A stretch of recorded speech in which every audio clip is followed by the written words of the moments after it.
So we've done this a couple of times. We like to compare open worlds here. Today, it's the newest kid on the block. It's Cyberpunk 2077's Night City, stacked up against the legendary Los Santos and the surrounding area or state of San Andreas from GTA 5. Now, yes, they're two completely different genres of video game, but an open game world is a world, so we wanted to have some fun here and compare them. Also, we got to acknowledge the elephant in the room here because we planned on making this video before Cyberpunk 2077 released. Yes, Cyberpunk has some big technical issues and glitches, especially on base PS4 and Xbox One.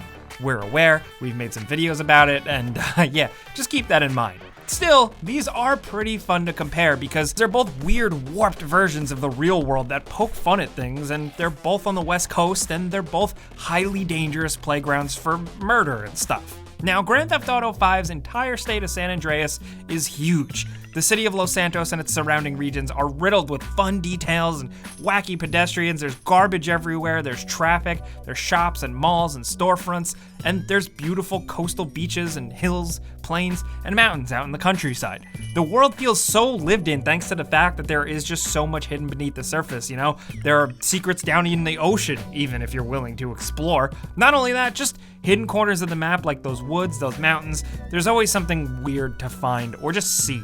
Now, of course, the city of Los Santos feels unique and alive with people bustling around, cars, traffic, typical open world stuff. It's also got a nice eye for detail for like the different types of classes of people living together, and it even pulls off the less populated rural areas, making them feel like people actually live there, not just kind of boring flat landscape deserts that are forgotten with a couple of trailers. No, Sandy Shores in particular, yes, it's mostly trailer parks, but the convenience stores, the strip malls, the parking lots, abandoned buildings all just make it feel like a place that people actually exist. It's not just like a parody.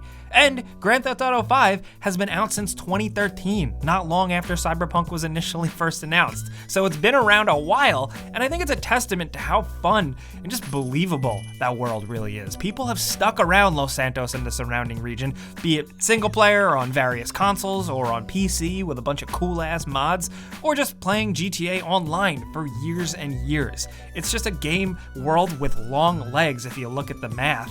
Now, Cyberpunk's Night City is like a West Coast California city set in 2077, modeled after the fictional alternate history setting of the tabletop game Cyberpunk, published in 1988. This is a world gone astray from our own after 1990, so it's not only futuristic, but it's all kinds of messed up. There's an even bigger population divide compared to Los Santos, uncontrolled body modification, cybernetic implants, everything is commodified to a ridiculous degree, and many people are living within the city in these cramped, sky-high apartment building things. Some of these buildings, these city center buildings, are more massive in scale than anything in downtown Los Santos by a wide margin.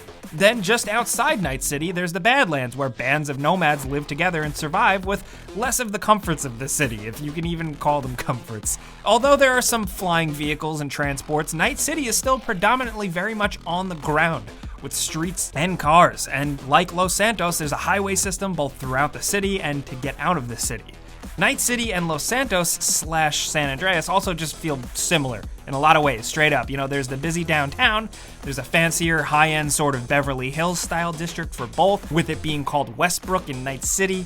There's a couple of neighborhoods left in and around Night City that can kind of feel like a Los Santos neighborhood.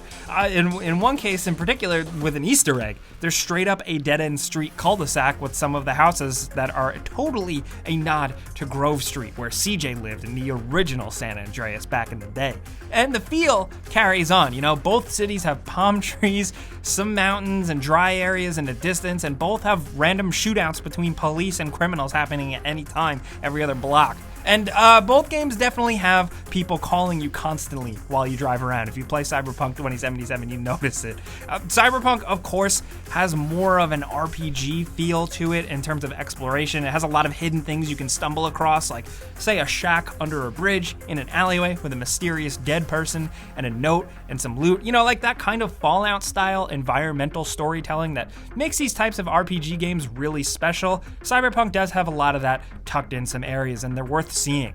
GTA is cool and has hidden corners with secrets everywhere, like I said earlier, of course, but you can't exactly find a cool, like, shiny new jacket or a crazy new katana with high specs in GTA, can you? That being said, though, the citizens of Los Santos are way smarter than any NPC in Cyberpunk on the street. You know, they're mindless, they only have typically 1 or 2 reactions to you being violent, and have less weight to them in general compared to the feel and behavior of a GTA NPC pedestrian. In GTA, you can really mess around and have fun with these pedestrians. You know, in Cyberpunk right now, it's kind of limited and they feel like set dressing, and honestly, the world seems like it could be a really beautiful lived-in world, but sometimes it feels a little lifeless because of these people. The same goes for cars in traffic. They pretty much just drive straight and don't really know how to react. It's more set dressing. Drivers will do crazy stuff in GTA if they need to. I'm sure you've probably seen it at this point once or twice. There's a layer of unpredictability to GTA NPC pedestrians that is really special even years later, and we wish Night City citizens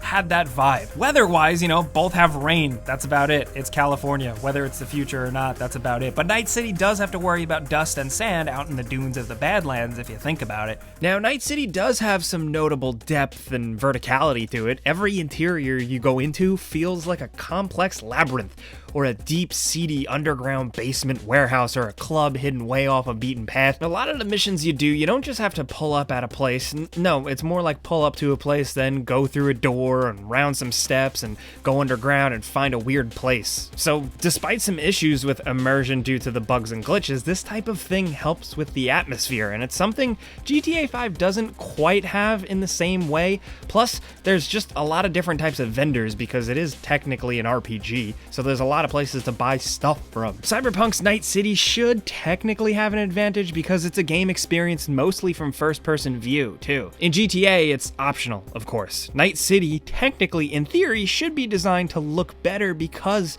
you have to look at it all up close through the eyes of your character.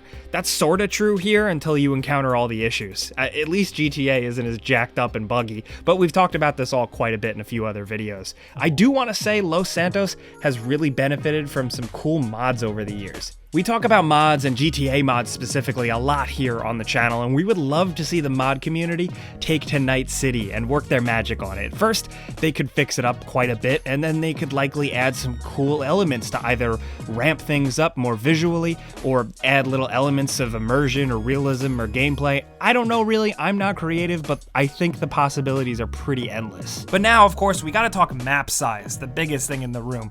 The GTA 5 map, the entire region of San Andreas, including the dense city of Los Santos, is about 49 square miles, most people have estimated. Cyberpunk 2077's Night City and surrounding region is estimated by fans to be about 9.26 square miles. Of course, we'll link all the sources in the description.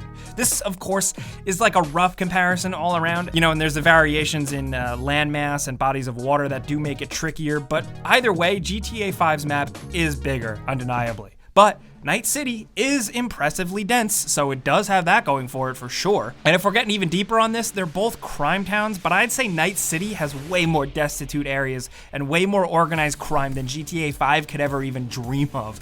This is, of course, in a future where things get progressively worse in a lot of ways, and if you want to get creative, you can actually kind of imagine San Andreas eventually devolving into something like a Night City. It's totally set up for it, it makes sense. But the difference in vibe between games is the sense that in Night City, everyone is bad in some varying degree, where Los Santos has a lot of bad people, of course, but also a lot of goofy, parody-style innocent people that the game just wants to poke fun at. But Night City feels like a place where everyone is a sinner. It's like down and dirty, man. Gotta say though, we really hope CD Projekt Red cleans up the technical issues of the game at launch and also just makes NPCs and stuff more exciting, because it can go a long way towards making the game world feel even more alive, because it's like almost there. It's all set up to feel like an amazing lived-in world, but it just needs to take those extra little steps. Still, we've had different levels of fun exploring both types of worlds, and even with the issues, we do see ourselves talking about and exploring exploring Night City for quite a while. Maybe not as ungodly long as people have been playing it in Grand Theft Auto 5 San Andreas, but still. Now, we do want to hear from you guys in the comments what you think about both of these worlds. Since they're both West Coast towns, we thought it would be fun to kind of stack them up against one another. We also could have spent way more time diving deeper into the Cyberpunk lore, but for more casual viewers, we wanted to keep it pretty simple and just have some fun. But we do want to hear from you guys in the comments what you think about Night City so far. Any other little observations, be it philosophical, be it socioeconomical, whatever it is, design-wise, let's talk down in the comments. Now, if you enjoyed this goofy little video we did, clicking the like button does help us. We would really appreciate that. And if you're new, maybe consider subscribing, hitting that notification bell, because we put out videos every single day. But as always, thanks for watching, and we'll see you guys next time.